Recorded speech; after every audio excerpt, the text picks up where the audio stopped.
Thank you so much. You know, for me, it's like almost like coming home, and this is my 7th time here, but Pathfinder is doing it for the 15th time. Crown seconds up, and yes, please. And tomorrow, the breakfast, which has become the event at Davos, with the who's who of Pakistan attending it, but also a lot of press, a lot of very important people, almost an event that is looked forward to, is going to happen tomorrow for the 22nd time.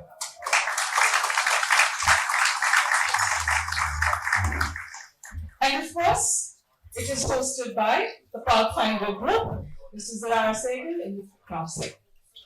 Ladies and gentlemen, it's interesting that a man who's supposed to be a hardcore businessman has somewhere along the line become the face of Pakistan's international diplomacy here. And not just here, a lot of other places. And not just international diplomacy, also somebody who finds solutions for the pains of Pakistan. And today, we have a list of speakers who are not going to talk about the potential of Pakistan. They're going to talk about what is happening in Pakistan right now, and why we think it's inspiring, and why we think Pakistan is going to take off. Back to Pathfinder Group, and back home, this organization provides employment to over 12,000 people across the country. And I've seen how they're treated. They are a Pathfinder family, not just a slogan. I've seen it actually. And not just that. It is also mentoring a lot of young talent in Pakistan. For example, I was identified by Crown Sehgal 20 years ago, and somewhere along the line, I like to think I'm a Pathfinder family. Sometimes I say I'm a Sehgal family. So yes, I did. It's almost like a living legend, ladies and gentlemen. And I don't know where and how this man finds the motivation to do it. Because we all know and understand that this is a very expensive enterprise and we keep the government out. So once we had a former Prime Minister who will also be with us tomorrow and day after, he actually, one of the audience asked him, why doesn't the government pitch in? Why doesn't the government do something? Where is the Pakistani government? Why is this entirely a private initiative? He's honest. He said, thank God for that. You're doing a much better job. And I agree. So that's what Pathfinder is. It's a lot more. And there's a sentence that I've picked up because it rings true for me. And that sentence is, and that includes, by the way, all of you sitting under this roof, all of you love Pakistan. 1, 2, I also say, once a Pathfinder, always a Pathfinder. Thank you very much for joining us. This has become, obviously, our annual tradition. And we're all delighted to welcome you on behalf of the Pathfinder Group. And on behalf of, obviously, this is 2 decades of us being here. But it's actually been over 30 years. So it's really more like 3 decades us of being here. So thank you to all of us. Thank you for joining. All of us over here, a lot of work has gone into putting this week of activities together. So hopefully you can join us for all of our events. Very delighted to see everybody, old faces and some new as well. So thank you for joining us. And I look forward to all of our speeches today and all of our speakers. Thank you. Let's hear it from people who see Pakistan from outside and have grown fond of Pakistan and love Pakistan and stand shoulder to shoulder with Pakistan. So the first person that I'm going to invite, and by the way, one more thing, you guys have just 4 minutes. Each one of you. So very quick 4 minutes. We're looking forward to listening to you, but we also want to give a chance to a lot of people who are here. Later, during other programs, get a chance to speak in more detail and project whatever that you'd like to. But here, you have exactly 4 minutes. So my first speaker is Dr. Urs Lustenberger, who's the president of Swiss Chamber of Asia, who's also become a dear friend of mine. I can't imagine Pakistan Pavilion or the lunch without him. Thank you for the Sehgal family to organize this wonderful event. When I talk about the inspiration that I get from Pakistan, then I think the inspiration comes mainly from the people. Their resilience, their strength to deal with adversity, their ingenuity on how to deal with the things that are going on in the world. Unfortunately, Switzerland and Pakistan recently have almost shared similar tragedies. Switzerland had that tragedy in over a year, where a party of young people was severely injured. A lot of death happened at a Christmas party. Pakistan had a similar event just recently at a shopping mall. I know that Pakistan will be much better in dealing with this than Switzerland is. We are still mourning, we don't know how to do it, we don't know how to improve, for example, fireproofing, etc. Everyone is in shock and nobody knows really on how to deal with it, whereas I know Pakistan knows how to deal with it. Because things like that are much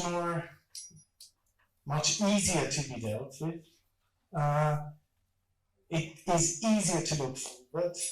It's easier for a country like Pakistan to fight a war, resolve it, and get over it, and do something positive out of it. In my eyes, when I see that, when I see, for example, the problems that you had with your neighboring country and how you dealt with it, and when I see the resolve, and then I see the growing friendship again, you can jump over your shadow, you can do things.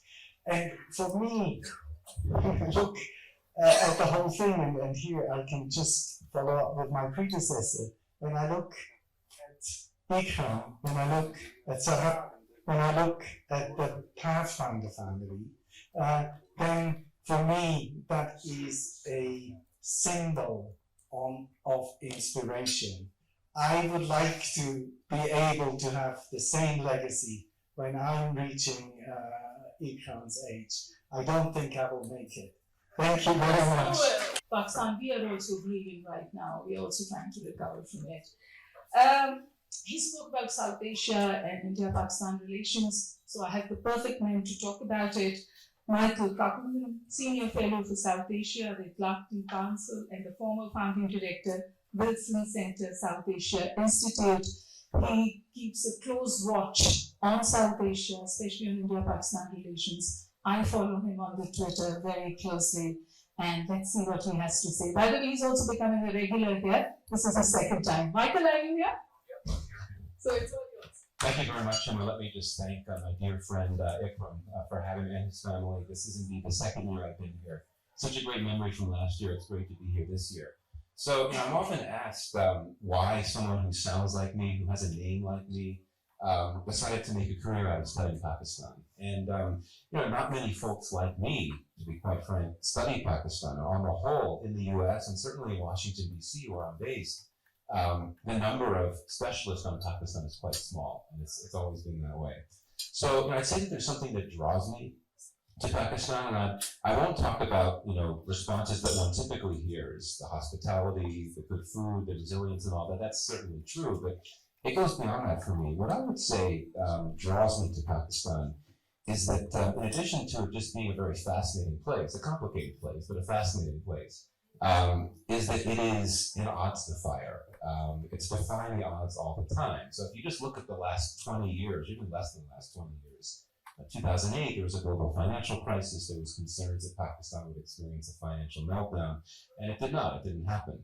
Then the next year, there was a famous prediction from a U.S. expert that the Pakistani state would collapse in about 6 months or so. It did not collapse. Then, if you get into the early 2000s, there was concern that Pakistan would not be able to to manage an unrelenting campaign of terrorism. It did. And if you fast forward just to a few years ago, there were fears that there'd be another economic meltdown. There were fears that Pakistan would default on its loans. It didn't happen. And so the odds defying happens on individual levels. It happens across society as well. One often hears about the Pakistan's national cricket team coming out of nowhere and scoring these upsets against better teams. So this happened a few years ago. The list goes on and on. But what I would say is that there's an essential point to be made here. Being an odds defier is admirable, but it also points to a potential problem. Why are you having to face so many low odds to start with, right? Ideally, you get to a point where your odds are better and you don't have to worry about defying them.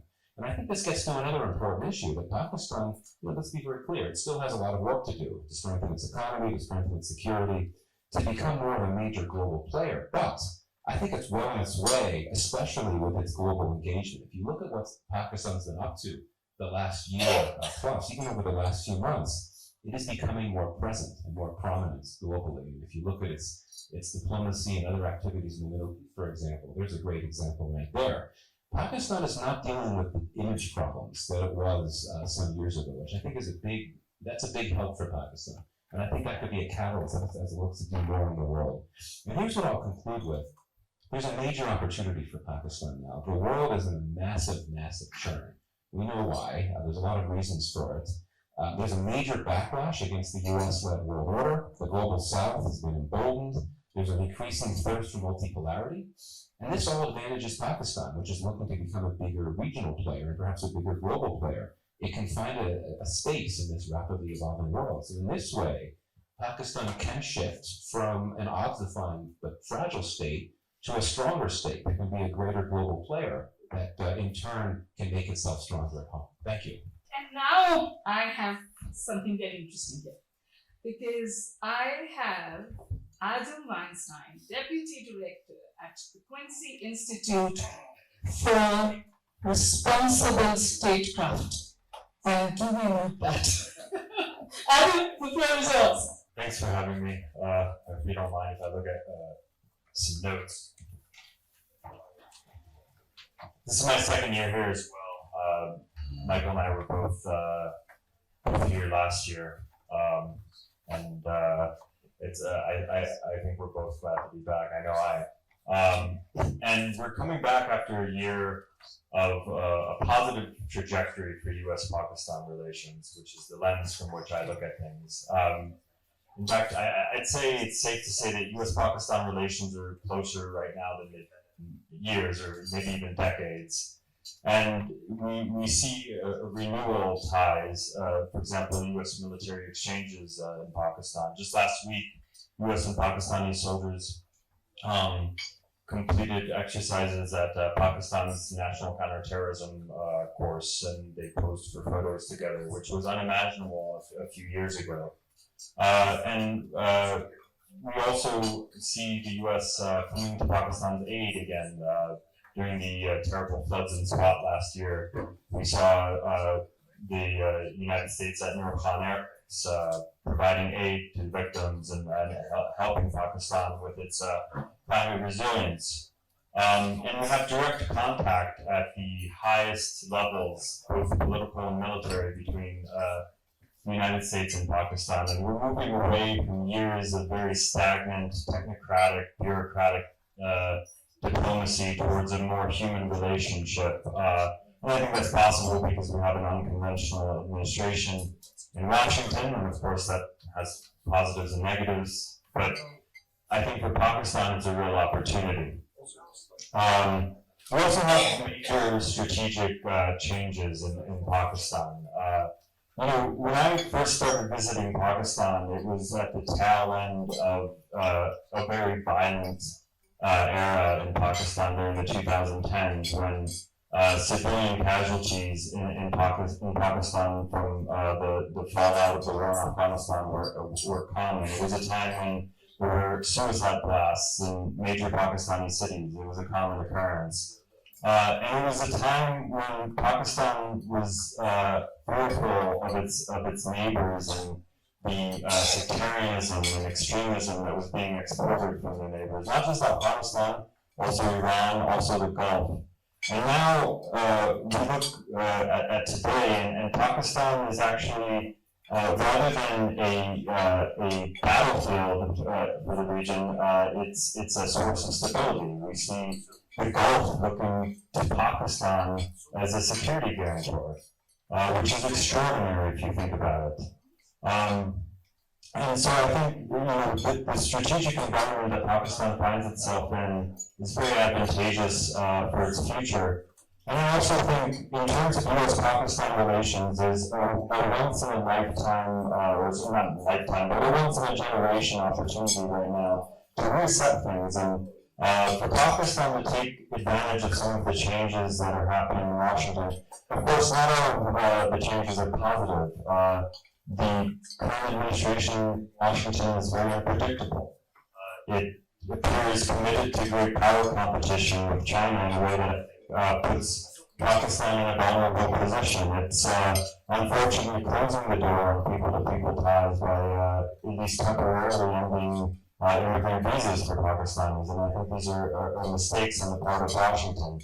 But at the same time, I think there's real opportunity for Pakistan to take advantage of this moment and seek real investment in a relationship with the United States that's less rooted in CT and war and security and more rooted in investment and long-term sustainable economic development. So I hope Pakistan takes advantage of that opportunity. And as a friend of Pakistan, I'm happy to help in whatever small ways I can. Thank you. And now again, a very, very long-standing friend of Mr. Sehgal, the Pathfinder Group, and the Pakistan Pavilion. I have the distinct pleasure of inviting John DeBlasio, Chairman, Continuity Global Solutions, and Executive Chairman, DT Global. John, are you here? Right. Apologies. It's a household name in Pakistan now, literally. I work in an institute which has about 300 employees, at least half of them do inDrive. And young people trust it, they're loving it, and it's in Pakistan. So that's something that's a huge advantage for us. And to talk more about it, we have Arsen Tomsky. Arsen. Let me tell the story. It was very cold day in the the city in the world. Called the Rector in my hometown. It was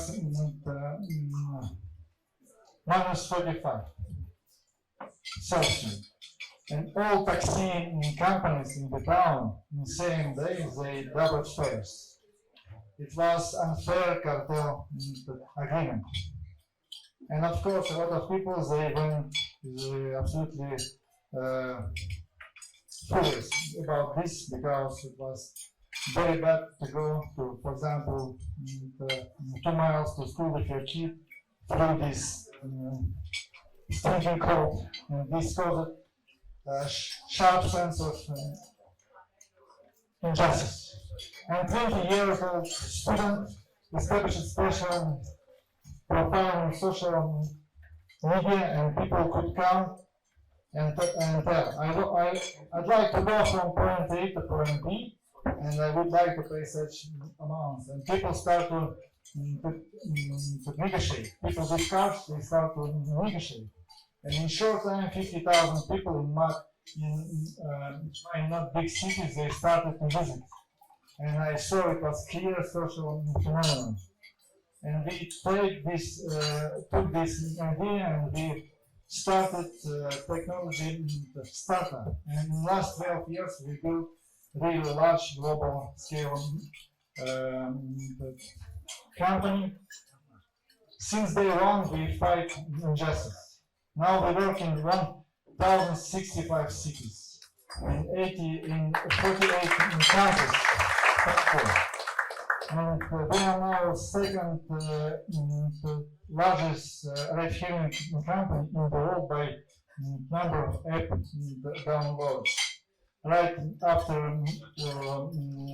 Uber. it's very good for the countries who started in both Eastern and long time have access to external support. You see? And we launched it in Pakistan because we saw their government stable the monopoly, and it's not good for people.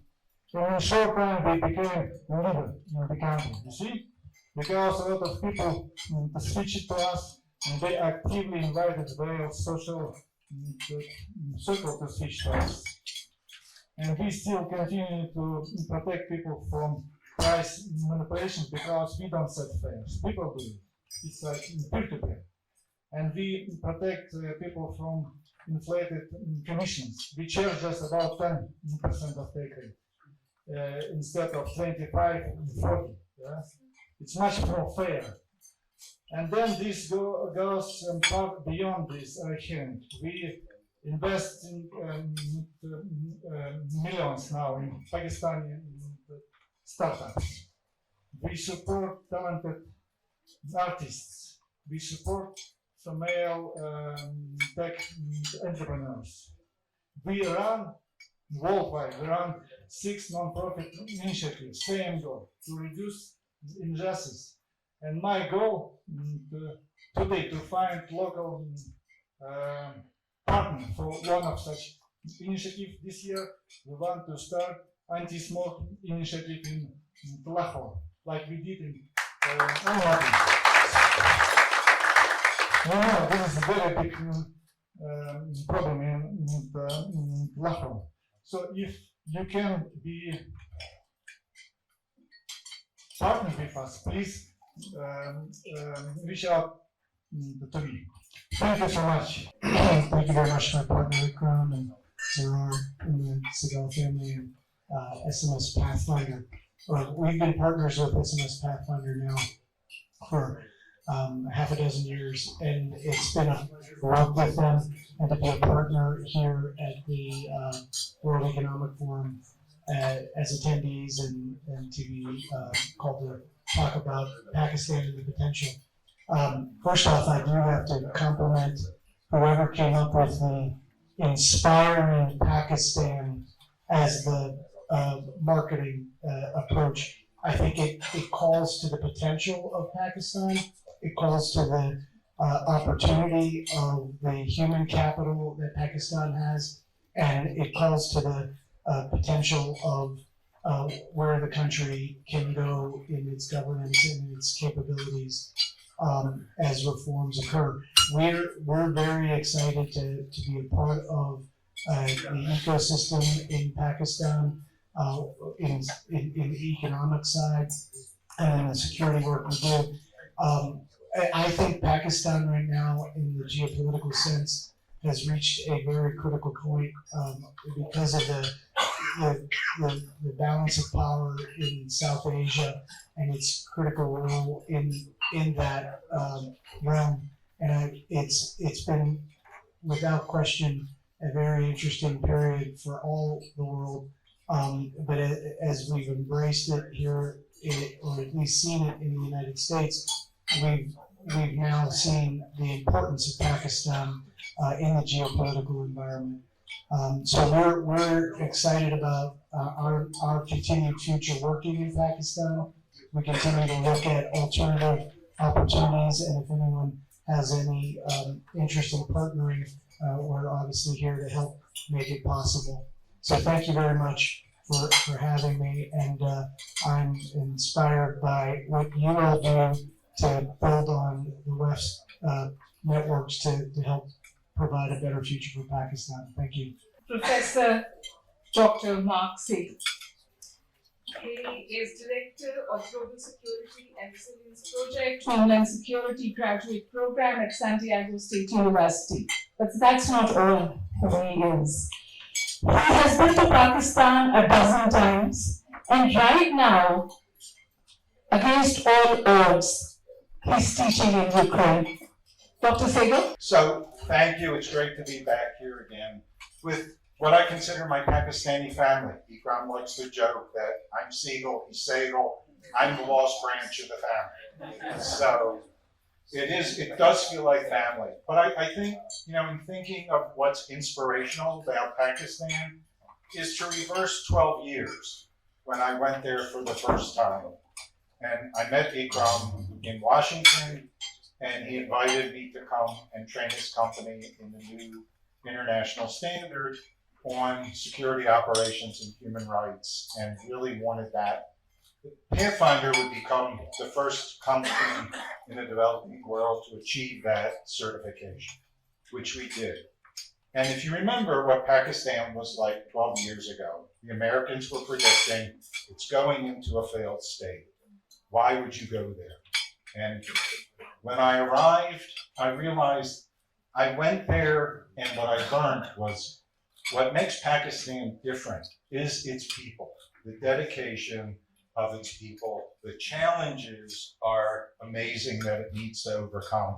I've seen that in a lot of places, but the Pathfinder family, the way Ikram and Zarrar give back to the community, is an example for the rest of the world. And now, as someone who's teaching in a country where I can't figure out why my students would ever come to my class to listen to me teach about risk management, being the only foreigner teaching in a war zone, it puzzles me at times. But I've learned lessons there that I think also are important for Pakistan now. And the key one is you have great young potential in technology and in developing.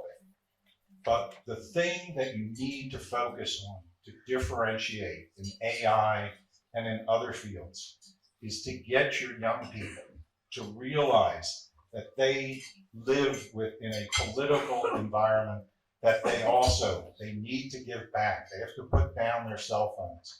And the other key thing is that they need to go back to the old way of education where we learned critical thinking. And we learned by asking questions rather than thinking we always had the answers. So again, thank you for being back here. And I see great potential in Pakistan moving forward. And you can be a role model for much of the developing world if you are able to develop those soft skills with the hard skills. And again, thank you, Ikram, for being a great friend for all these years. Now I will invite Hand Alamiri, Executive Director and CEO of Humanitarian Tracker. I was really fascinated by the name. So it was inspired by ordinary people doing extraordinary things. It was founded in 2011, and she works on artificial intelligence for social good. Good afternoon, everybody. Thank you, my dear Ikram, Chairman Zarrar, Hishmallah, the Sehgal family for the invitation today. I'm a Syrian American and an honorary Pakistani. And so I feel like I'm amongst family here today. It is incredibly impressive, the dedication of the Pakistani people to Pakistan. So I would give a round of applause for that. The love for the country is what's driving it forward. The love for the country that they want to see, the potential they already see, and the investments that are being made. I don't have to talk about it, you can just see it on the ground. And so part of me being here today and part of me always supporting Pathfinder and the family today is that how we can offer our resources to Pakistani youth, to Pakistani NGOs, to Pakistani organizations, so that our crowdsourcing and our AI tools are available for them to use and advance. And we will talk about this next year. Maybe we have a use case to talk about next year. But thank you so much for the invitation, and looking forward to getting to know all of you. Every time I meet Mr. Sehgal and we have a conversation, I think he's done. He's done everything that needs to be done. And then he comes up with something new and baffles us completely. And this time, it was Citadel. And we have the project director of Citadel here. It's retired Citadel is working with the youth of Pakistan. Well, thank you very much. And Welcome to all the distinguished guests, chairman, co-chairman. Well, talking about Pakistan and then this topic, inspiring Pakistan.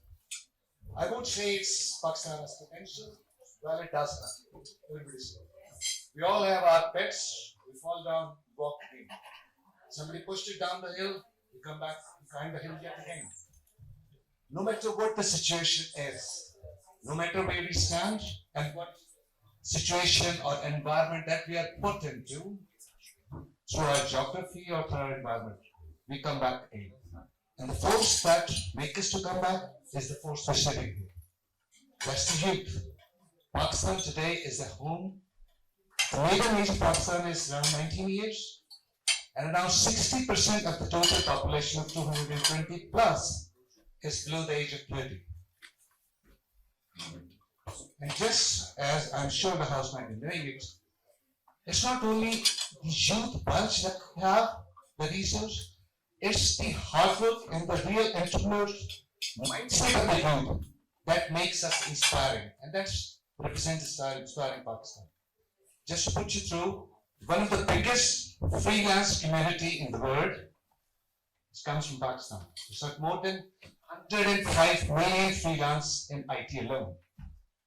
Just in a half a decade time period, these youth took Pakistan IT exports from around less than $1 billion to $3 billion as of today. So this is who we are, and this is what we represent. I'm so thankful to our chairman who always look beyond the horizon. What we need to do is to equip these youth with the right tools, right equipment, environment, and the institution. And the rest, their energy will make Pakistan the real engines of growth, and that is sustainable. And to do that, we have our chairman's initiative of Citadel, which actually represents 3 verticals. One is the Jumpstart Academy, which deals in equipping the young youth which are graduated from the college to fill the gap in what the academia teaches and what the industry needs. For that, we have partnered with leading AI and high-tech and digital companies, and we are still in a process of reaching out. We have reached out to NVIDIA also, and soon we shall validate with us. And a lot of other big names in the market and the local market. We certified and got their needs, and then started teaching these youth to take on the economic or the digitalization of the Pakistan. The second is the accelerator program. That is where we mentor, guide the youth or the young entrepreneurs. And that the 8 entrepreneurs are right here in front of you. Gentlemen, these 8 entrepreneurs are not just the 8 founders. They are 8 ideas. They're 8 new pathways. And that's what we represent them here.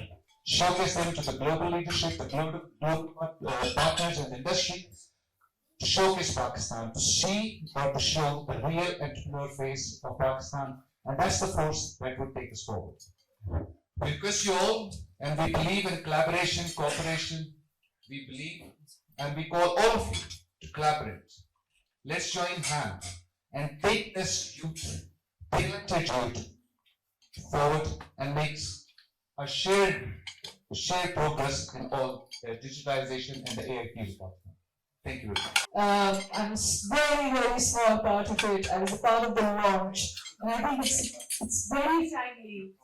It's bold, it's brave, it's ambitious, and because Ikram Sehgal is behind it, it will succeed. And now let's hear from the youth. So I have Mr. Bilal Lakhani, a young journalist, telling us what journalism is like in Pakistan. It is. I'm absolutely delighted to be here. Thank you to Ikram Saab, Zarrar, Kashmala, and everybody else who's thrown this together. I want to spend a little bit of time on the inspiring Pakistani topic, but from the angle of overseas Pakistanis. So I've flown here from New York, and I host a podcast called Extraordinary Pakistani American Stories. And the reason why I wanted to spend a minute talking about this is it is actually one of the most exciting times to be an overseas Pakistani today. One, not just because we're sending in $35 billion in remittances, which is equal to and actually a little bit higher than our annual exports and the economic boom that comes from that. But Pakistani Americans and Pakistanis all over the world are coming of age, not just in our traditional parent-sanctioned careers of being doctors or lawyers, but also when it comes to business, when it comes to technology, when it comes to entrepreneurship, when it comes to politics. There is a group of what we call Pakistani Mamdanis. So basically people, Pakistani Americans and Pakistanis going into public office, changing the conversation in terms of what that means. I was just recently meeting the president of Girl Scouts America. She happens to be a Pakistani American, leading the largest girls-led organization within the US. Who would have thought that Pakistani Americans are leading and making such a big impact across industries and across different sectors? I think the core part or the core crux of what I want to share in these remarks is it's now time that we tell our story of coming of age, both as a community within Pakistan and outside of Pakistan, and step into our power. I think watching sort of some of the elections, even in the US, the New York mayor's race, watching how the Pakistani American community came out and became a core plank of changing how we view ourselves, this is the kind of impact that we need to create, not just in Pakistan, but outside of Pakistan, because a rising tide will lift all boats accordingly. All right, thank you so much. We just don't look at the kind of, we look at the kind of contributions overseas Pakistanis make, but the volume and what it's going to become for the future of Pakistan is critically important, just outlined by Bilal. And now I have a very interesting speaker. He's a CA, he's done his CA. He represents one of the most important, prominent securities in Pakistan, AKB Securities. It's his CEO. The stock exchange in Pakistan is growing by leaps and bounds, and it is becoming more inclusive. The question is it reflective of Pakistan's economy? Respected Ikram Sehgal, co-chairman, Pathfinder Group, Zarrar Saab, chairman, Sehgal family, ladies and gentlemen, Assalamu alaikum, and very good afternoon. It's an absolute honor for me to be here yet once again and have a discussion about Pakistan in this August gathering. So, I am reminded of a subcontinent poet who, about 150 years ago, said something, and I quote, and I dedicate it to Mr. Ikram Sehgal, and it's in Urdu, and I'll translate it in English as well. He said, "Mat sehel hame jano, फिरता है फलक बरसों, तब खाक के चेहरे से इंसान निकलते." So he essentially says that don't take us easy. The sky evolves for centuries, and only then, from the veil of the dust, people like Ikram Sehgal appeared. I hope it wasn't really too much for my foreigner friends. So, Dr. Rose touched upon this resilience. Dr. Saab, I just wanted to say to him and to others that resilience is not really taught in Pakistan. It is inherited. And when Pakistan, we are scarce of a lot of resources, but our faith really fills the gap between the resources and what we plan to do. And that gratitude really fills the gap, and we continue doing what we do. So I think my job is easy. I represent the capital markets who have done exceedingly well in the last couple of years. The market has risen 5 times in 2.5 years that have already gone by, and amongst you who really take a view of the market and follow the market, they do understand that Pakistan has done exceptionally well. It is one of the best performing markets of the world for the last 2.5 years, and there is no stopping. Sale market is going up. I represent AKB Securities, and where my young team, we normally come up with a very bold sort of convictions about the stock market. And I distinctly remember on the 20th of December 2024, we came up with a very bold number of the index. and we thought the market index will cover or cross 165,000. And for the year 2025, and I'm so glad to report that before the end, we achieved that in August 2025. And when we anticipated this number, my fellow corporate brokerage houses, the consensus or the average was 1,22,000. So we were even then ahead of others, and with our demand, what we call, with our conviction, it happened.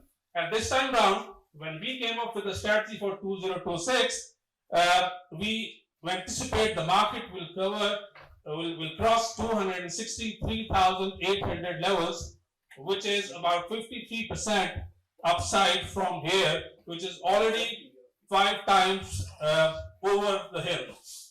So I think when we talk about Pakistan and its economy, and a lot of things have happened to the economy that is really giving us this sort of result, but I think still the market is cheap.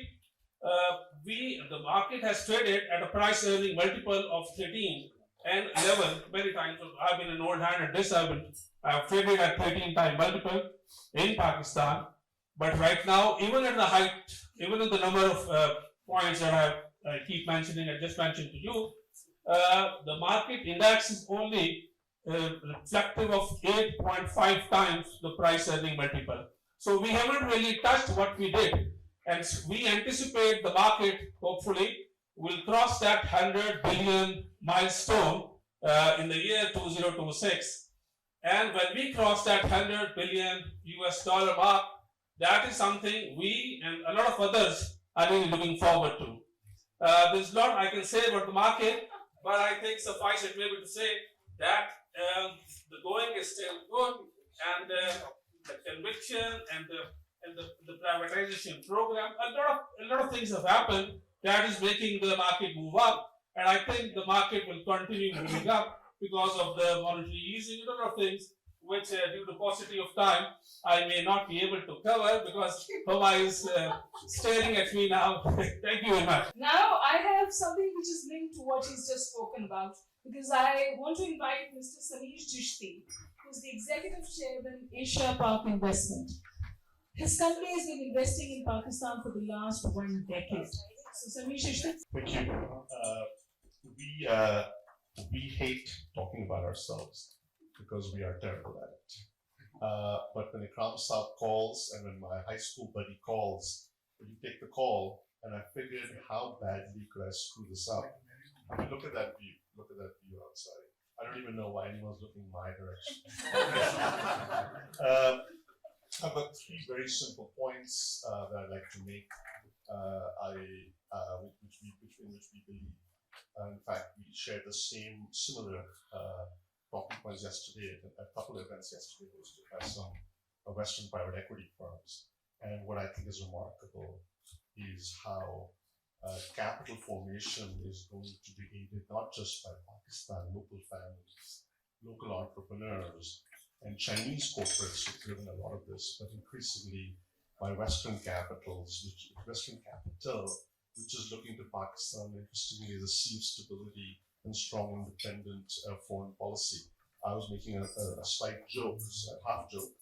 No jokes are really all jokes.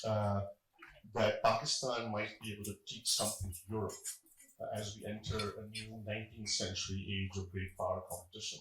That would be interesting. Anyway, here are my 3 quick points.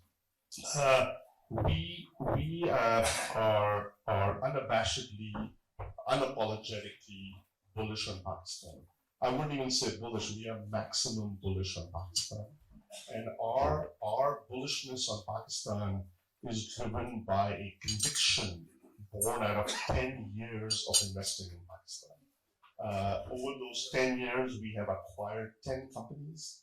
We have improved 10 companies with better management team, strategy, technology, product, and inject new capital. We have made a lot of money for ourselves, which is why we don't like talking about it. And our partners, our fellow investors, our debt holders, our equity holders. So it's been an outstanding story overall. So Pakistan has been good to us. And largely it's because there's tremendous opportunity in literally every sector. So when people say, well, where is the opportunity? I think that's the wrong question, frankly. It's about what do you want to do, what do you know how to do, and how do you want to participate in Pakistan? So as I was saying, we've acquired 10 companies, and that's what we do. It's a very simple private equity playbook that all of you know about. It just wasn't being done much in Pakistan.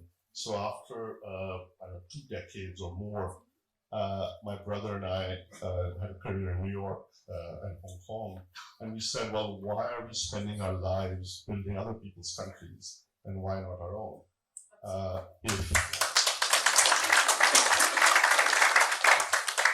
If Vietnam can do it, if Indonesia can do it, if India can do it, why can't Pakistan? And we came to Pakistan essentially to prove that to ourselves, to prove that to our friends, and to prove that to our parents, most importantly. There's a couple specific points which over the next few days I hope to pick up with many of you, and I hope people like Michael will talk about it more and more, because we think there are 2 fundamental internal drivers that are creating the environment for conducive to capital, for capital formation. One is the government's ongoing reform program and strong fiscal discipline. There's a lot more to do, but it's a good start. Second is the strong security, and something we don't talk about much in polite investment circles, which is if you wanted to reveal you're in good shape, that looks really good. The second part we think is strongly supportive of capital formation is a strong Pakistan armed forces, especially the Force of Cup, which is effectively air superiority with nuclear weapons. And lots of European countries today wish they had something like that. Anyway, we're huge fans of Pakistan, we're huge bulls in Pakistan. It's not driven out of a knee-jerk patriotism, but a real money opportunity of having deployed capital. So over the last 10 years, and we've never shared this data before in public, but because this is hopefully Chatham House rules, we're going to share it today. Over the last 10 years, we have deployed $4 billion into Pakistan.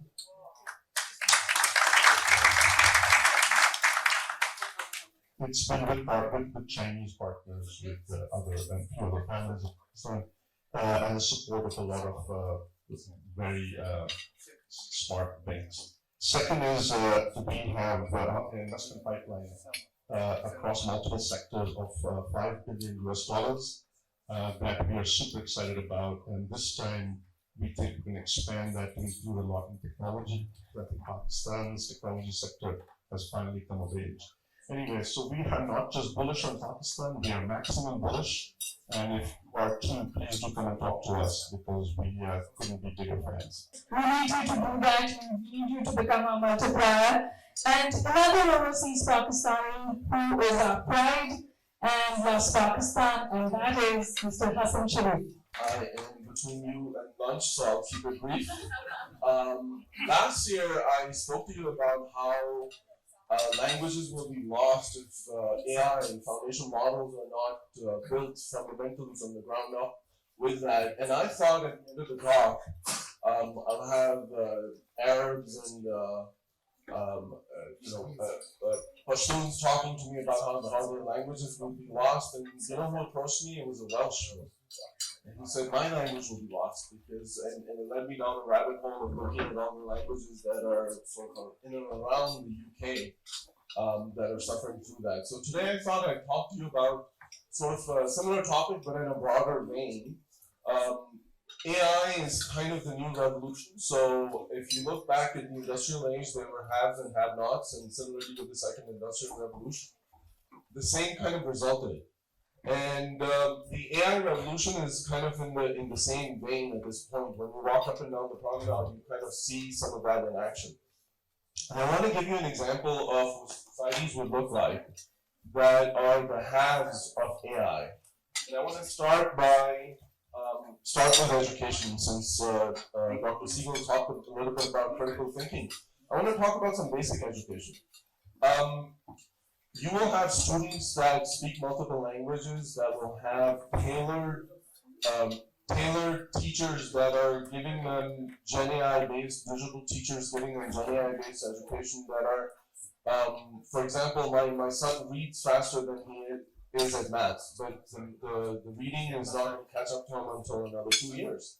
So now you could have kids in the same grade that are operating at different levels, whether it comes to math or reading or other subjects, and you can customize the AI to teach them together. So ultimately, where the school, the function of getting together in a school will be more about interacting and learning some of those critical thinking skills. Similarly, in the field of jobs, I used to work at Freddie Mac. One of the things we used to do there is that if you paid your mortgage, the seller servicer would receive your mortgage payment. The Freddie Mac Fannie Mae would receive the monies, the investors would get paid, and of course, all that was automated. You didn't need the 10,000 or so employees we had to run Freddie Mac and Fannie Mae. The reason the employees existed was because some people would make a prepayment on the mortgage, would make early payments, and so the employees really existed for those exception scenarios where the humans in the group were doing something different. And the IT systems couldn't react to that. But that has changed. So corporations are going to change. You're going to have potentially companies where those exception scenarios are now handled with agentic AI. You're going to see up and down the promenade. Last year, everywhere it says AI. This year it says agentic AI and return on investment. And I'm going to tie that back to our citadel in a minute. But healthcare is going to change. Imagine you're in rural Kark and you speak a very specific dialect of Pashto, and you're pregnant, and you don't have access to see a doctor all the time to get access, right? And digital Zoom meetings are different because you still have to schedule them, and there has to be a doctor on the other side of it.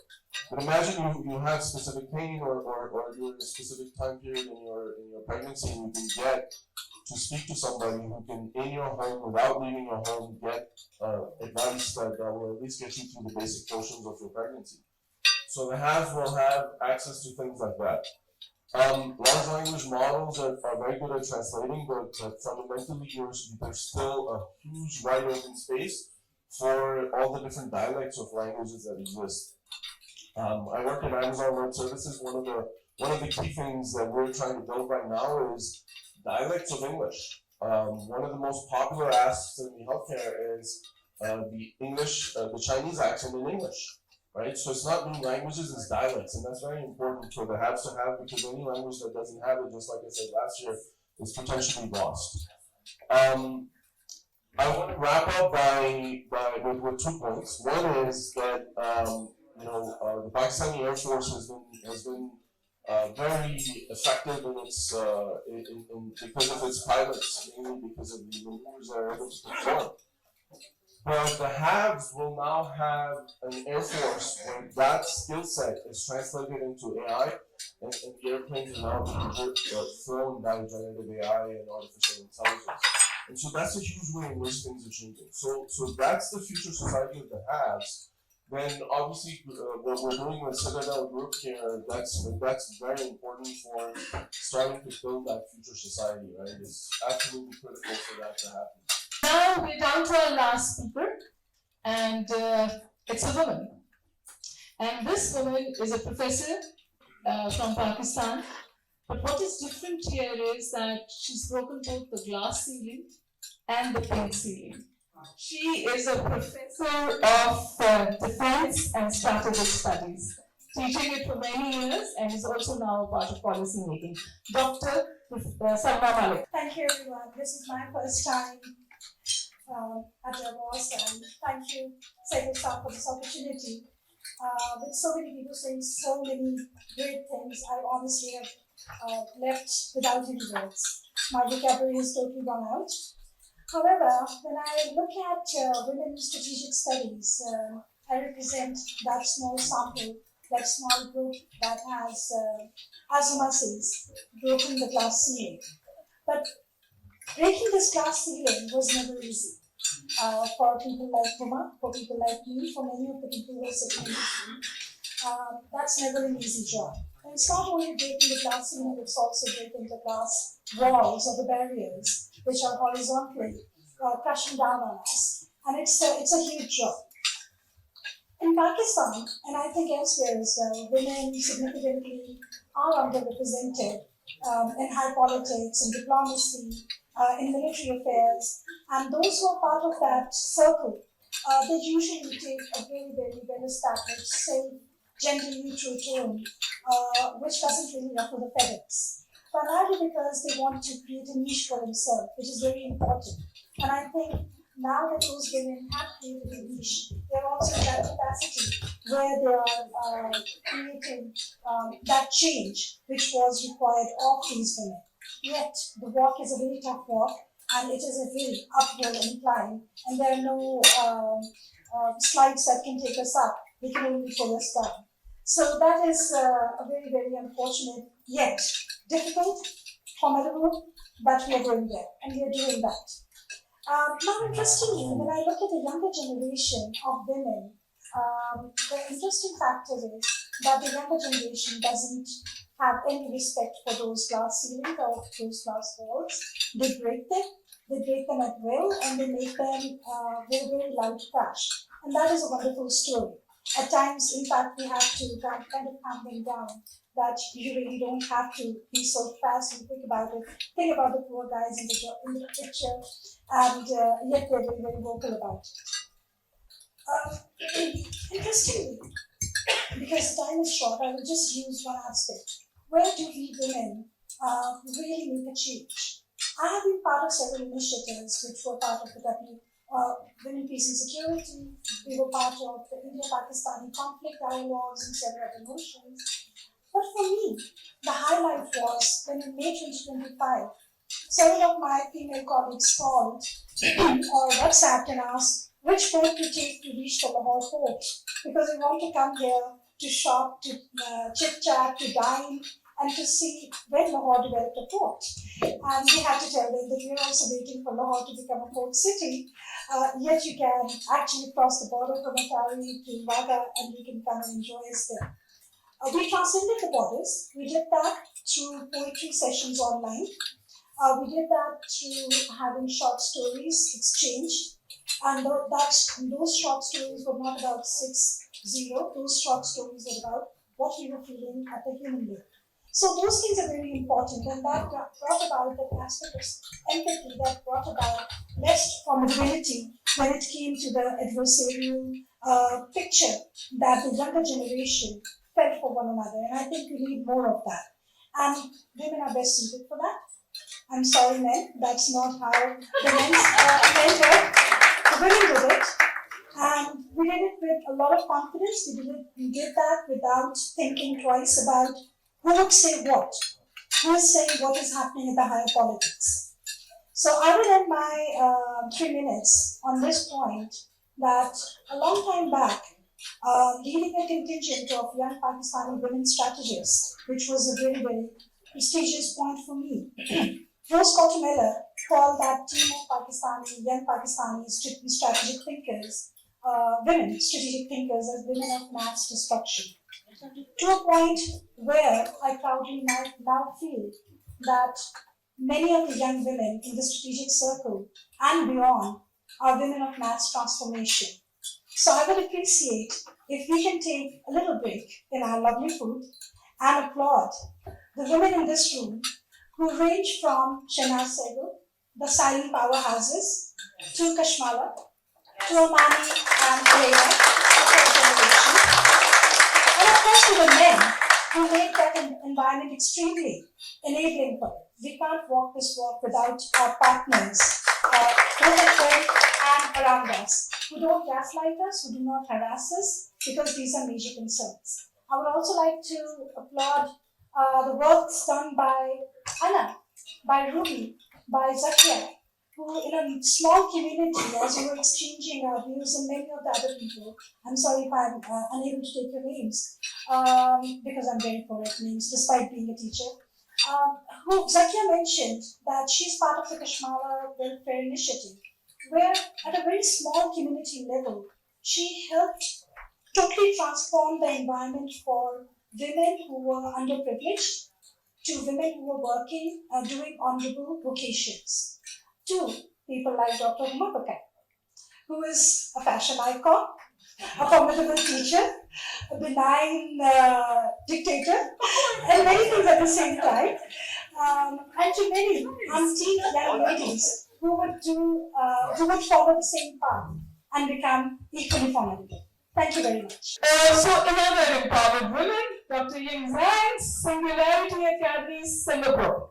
And another one who's broken both the glass ceiling and the pink ceiling. Singularity Academy from Switzerland. I think I really appreciate ICRAM organize event every year in Davos, and this is now I think my 10th year joining here. And so when you mentioned that ICRAM already organized how many times? This one 15. This is a 15. Yeah. and then so everyone was actually was actually called to talk about spirit of Pakistan. I am the one that I volunteered to talk about Pakistan because I think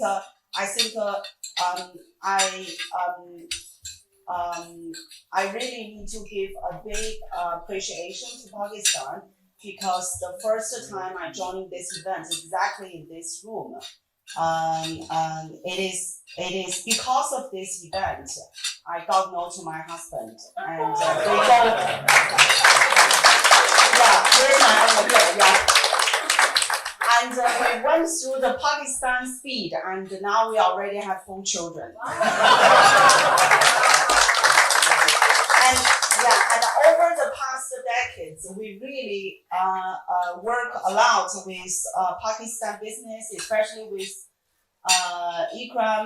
And even though I haven't visited Pakistan, but every time when I talk with Pakistan friends in Switzerland, they always consider me as a Pakistani because one time when I was in Davos, I was wearing Pakistan women's dress, and I walk on the street. There were many Pakistan men came to me, asked me in Pakistani language. I don't understand, and they ask me if I'm from Pakistan. So for me, Pakistan is really dear to my heart. Yeah, and I really want to thank you. So many people say that they want to be part of the Sehgal family. I want to say that ICRAM Sehgal already part of my family. Thank you. So in the past few years, I'm also part of the Swiss Cham Asia, and I'm chairwoman for the Great China region. And one of the important things is we work with all the universities to develop a monthly research about Asian brief. We talk about each Asian country's economy and business. But every month we issue a Pakistan column. Every month, talking about Pakistan. And I really want to mention it, and I want to say that the reason that we want to do it because Pakistan is not about the spirit. It's a snapshot of all the conflicts, opportunity of this earth. So this platform that ICRAM always build up to talk about the future of Pakistan, the spirit of Pakistan, should get sufficient attention from the Davos and from the web. Because no matter you talk about America, China, and Asia or Europe or sometimes this foreign Switzerland. And one of the important things is how the connections can happen, how the opportunities can emerge, how your insistence and persistence can help the humanity to survive. The only country can show it is Pakistan. So only for that, I want to thank you and thank all of you that every year you show up here and show in this boring Switzerland, and then give also the chance and the hope of this Swiss Alps. Thank you. And now we all know that tech and AI is going to give tailwind to Pakistan's turnaround. So My last speaker, but not the least, Usman Sheikh Saab, founder and chairman, OC Technologies. Bismillahirrahmanirrahim. I want to start with the verse. उठा दस्ते हिम्मत में रोजे कज़ा है, उठा दस्ते बाजू में रोजे कज़ा है, मिसल है कि हिम्मत का हामी खुदा है.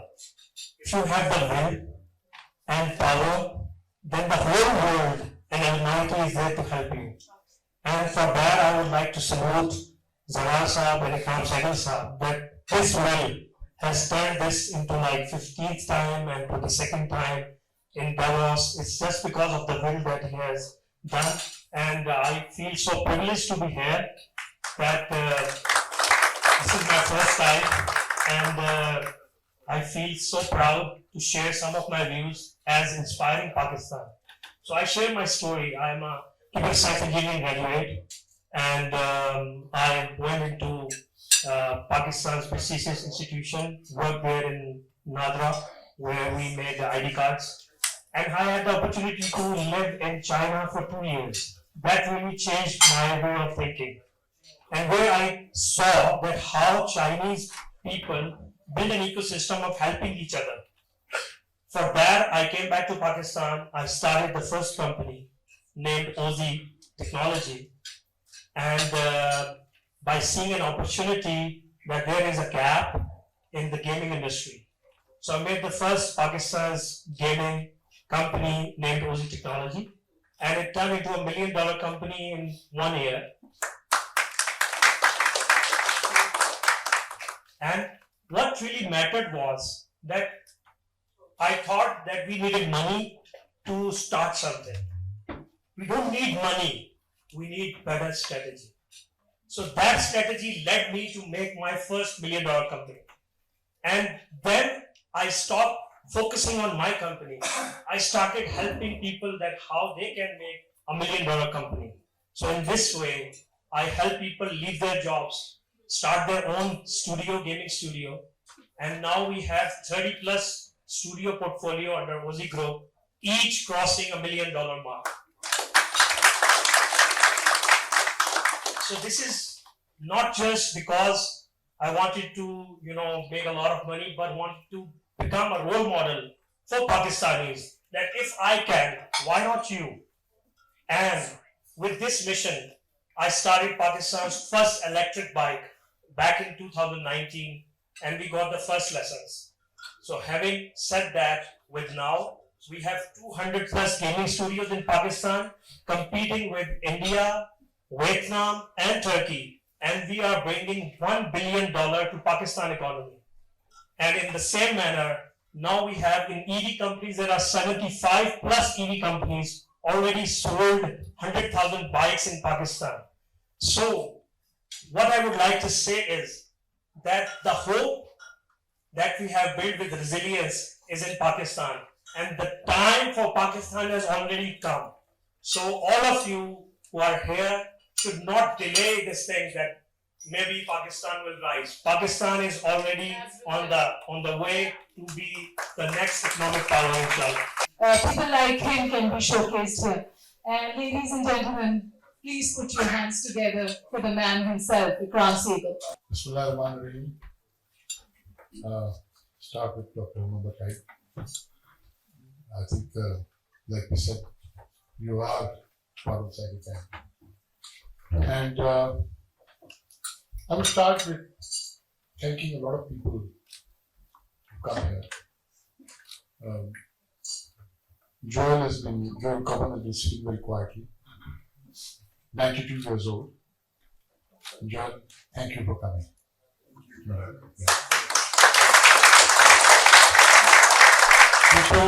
You might know Joel very well, but I think you were 21 when you founded a city by itself. 21. A city at 21. Peachtree County, Peachtree City, right? And he also Georgia Tech for many years, right? Headed the Institute of Business Administration, and of course, been coming to Davos now for 32 years. And 31 years ago, I met my good friend, also in his 80s, like Mr. Paul Birchie, the owner of Panorama Hotel. And we stayed in Panorama Hotel till last year. Mr. Birchie sold the hotel about 4 years ago. But he put in a clause in the hotel, the thing that the Sehgal family will still occupy 7th floor for 3 years.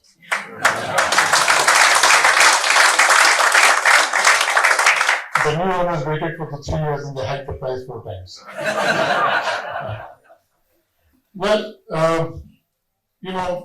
I'd like to mention our partners, Fraternity Global System, John DeBlasio, and a person who's like a brother to me, Dr. Khaled. Really I look to Dr. for many things. I don't understand finances at all, and I ask him to. I'd like to have that kind of understanding. And like this, if I go around table, first of all, let me tell you what a great privilege it is to make sure that we are the first company in the world, in the history of web, to present startups during Davos.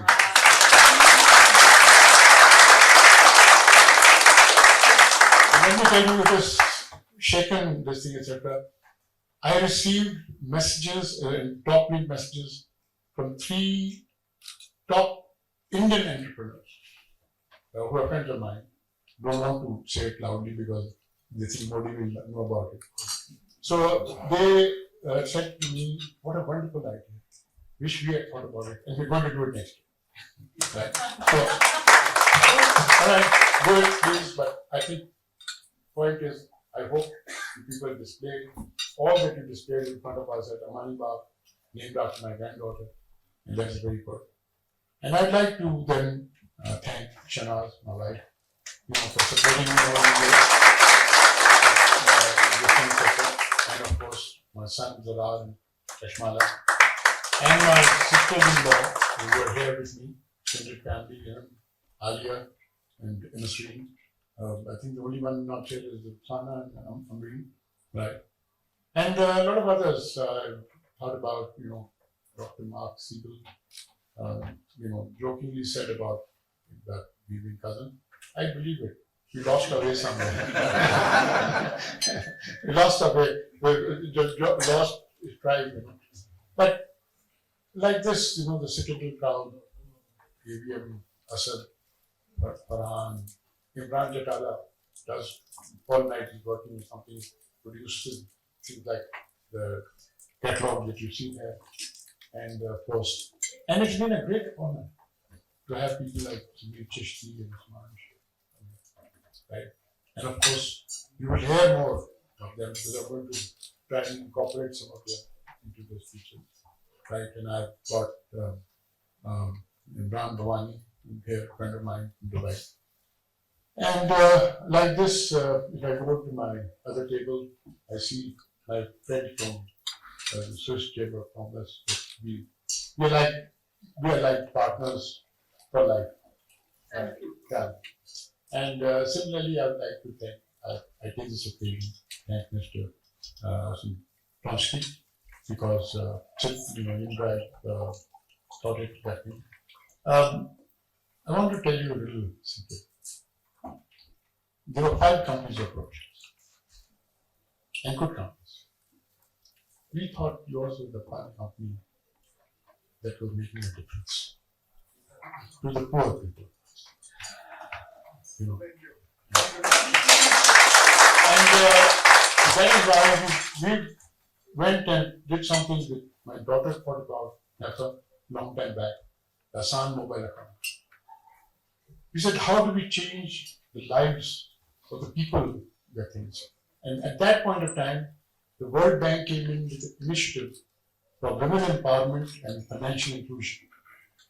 And the State Bank and the Pakistan Telecommunication Authority set up a regulation. They said, we want a third-party service provider, somebody who can make something that, even without internet, you can open a bank account.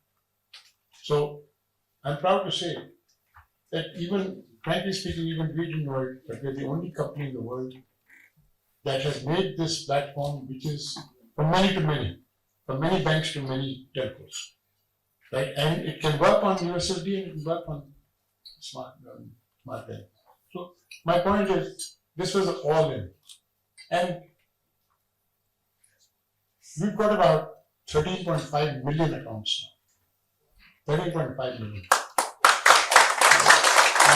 You can imagine a person who has no literacy, no the thing, no hope, I will use the word in hell, to go and open a bank account because no bank manager will go through 6 types of forms and signatures, etc., etc. And then, of course, doesn't want his account anyway, right? You open an account in less than 2 minutes, honestly. Less than 2 minutes. That's how 13.5 million accounts have come up. And we are glad to say that people are now partnering us, and we are thinking of partnering with people to go into what we call the developing world also. We'll go into both worlds, but the developing world also. But that is where the poor people who need the financial access that we need, and unless you give women financial access, we're not at it. Before us, out of the 80% of Pakistan's population did not have, adult population did not have bank accounts. Only 20% had. Before us, now 30% have. But before us, of the bank accounts, 18% are women. Today, 38% are women. So, I think we made a difference, and we make a greater difference. And we make a great difference because, we're supported by people, good people, we're good friends who look to us. And I was so proud what Samir Chishti has done, Smart Sheikh has done. Right? It makes a man proud because we are Pakistanis. Anything that makes us proud. I asked my son once, and that is why I really wanted Samir and Smart Sheikh to talk here on this. I asked my son once, what have you done right in Pakistan? He said, we made our money legitimate. That is a big thing for us. We made our money legitimate. So we didn't have to go and scam people for import their thing, bribe people, etc. Let me tell you a secret. My son also knows about it, and he gave me a book called Atlas Shrugged, which was the one I grew up with. He said, no business with government. I don't do any business. No business. Because the moment I do business with government, I have to worry about bribes, I have to worry about late payments, etc., etc. I do no business. For Davos, Huma Baqai referred to it. The Prime Minister of the country, then Baqai, who will be here day after tomorrow, in talking about investment in Pakistan, the former Prime Minister. He was asked, when he was a Prime Minister, he was asked, Ikram Sehgal does all this, why doesn't the government support him? So he said, whatever you see happening here will also not happen. So that was a very good thing, and we do not want the government. So tomorrow, when I was given a list of 60 people from the government delegation which accompanied the Prime Minister, I said that we'll keep it to 15. And of course, back and forth, we'll give it to 15. And of course, there's an addition to it, but that we don't know if it happened or not. But my point is, that is the type of problems you have when government gets involved. You need the government, you need them as regulators, you need them as policymakers, but you do not then enter into business. You can do public partnership, yes, possible, but not. I think business should be private and should be kept in private hands. So I think I would also say that we've got a lot of events coming. Another first that we're doing is Sufi music has never been heard in Davos. So tomorrow night and day after tomorrow night in Borasani, in their Bosni club, which seats about 150 people, we'll have Qawwali, their Sufi music. We're having tomorrow the Pakistan breakfast. The Prime Minister is expected to be there, and with the Finance Minister, of course, the Deputy Prime Minister, and maybe another guest. But we have also the Deputy Prime Minister opening the Pakistan Lounge tomorrow. Then the Pakistan Lounge will have all the Pakistan startups there, Davos startups, Citadel will be there. After that, we have investment in Pakistan. We're talking about the Deputy Prime Minister has promised that he do his best to make it. Right. Then we have, of course, then after that we have the Qawwali till 10, 11 o'clock at night. The next morning we have the inDrive is partnering us up, which is the digital Pakistan breakfast. We are promoting digital Pakistan. And then after that we have the startups presenting actually in front of investors and other people. And we have a lot of interest there. A lot of people have said we'd like to do that, etc. We're going to stream it also. So people like to, who are not here in Davos will also like to see it. And then we have, of course, I would invite your former Prime Minister, Anabasi. He is going to be the chief guest there at the Pakistan First. Pakistan First. I think he's the best person. He's neutral, he can give an objective viewpoint about Pakistan. So, all in all, we have a full program.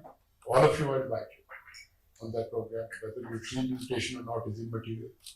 Please, whatever you can fit into the schedule, come to our programs.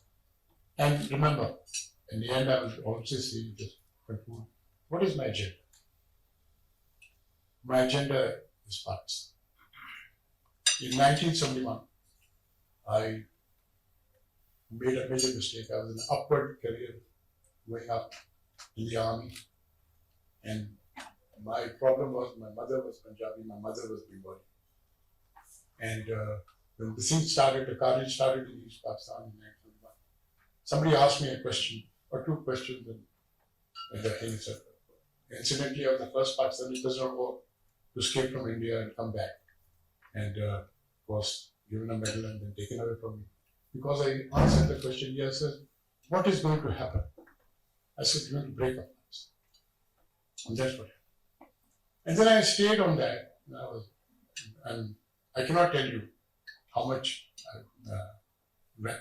slander I faced, from friends. Some friends stood by. And let me tell you, I was very lucky, very lucky. Some of Pakistan's greatest heroes remain my friends, and some of them died for this country. In December, in 71, two very close friends of mine, one got the highest decoration, which was, Shabir Sharif, got Nishane-e-Haidar. The other one got Sadiq Barmer, who was also a distant cousin. He got this thing. He got the first decoration on April 8th of 71. He went off after 2-3 months, got married, roamed around Europe, 3 weeks of marriage, came back and died on December 8th. And he was also, he should have got the Nishane-e-Haidar. So when you have people like that, you lose like that, and number of people, people like Ali Kuli, and Akram, and Darasa, I think one of my heroes' grandsons is here, right? And I got him. He's got his own. They have got very well to do, but General Hidayatullah Khan Niazi, who in 1965 came back with 106 bullet holes in his aircraft because he had gone and discovered where the Indian Armored Division was. The Pakistan intelligence had lost sight of the Indian Armored Division. They didn't know that it had marched in front of Salport, and they could have taken Sal. But he went in 106 bullet holes he came back with, and he got his parachute. He became my best friend, my flight commander. Then let me tell you the story. When both of us flying helicopters, Aerovet 3 helicopters in Gilgit, with the first one there, we were attached to the People's Liberation Army because they did not have helicopters in 1970. So that's how far China has come. So we were attached. Some of us used to wear PLA uniform also when we used to go into Sehgal province. But the point is, you can do a lot. There's a lot they represent what Pakistan can be. We represent the platform what we can be. And we look to all of you to be part of us. I look to my family and my extended family. I will not be amiss to mention my extended family, that is my staff that comes with me. They work like, they put up, banners like this, speakers, they hand out menus, catalogs, etc. Tomorrow and the day after, you'll see them working, setting up backdrops, and the thing is that Huma just told me as official program.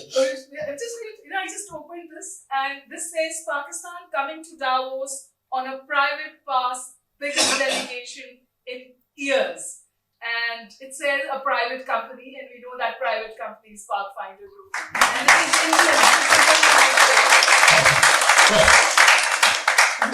Let me tell you, the best ad that I ever saw was when Coca-Cola got the contract for the Olympics, and they said Coca-Cola, the drink of the Olympics. And Pepsi came along with a slogan which I've never forgotten, nothing official about it. So, thank you everybody, thank you for being here. I'd like to mention everybody, my name is Michael Kugelman, please, thank you very much. Thank you, the Civil Group, all of you. Thank you, Swiss Chamber of Commerce. We don't know which name we are with, but we are there, but we are still there, right? And so that's an example. So thank you, and thank you, inDrive team. I had a good conversation with Arsen, and we like to keep the conversation going. We like to see where we're going. We're very pleased to what we're doing. Thank you very much.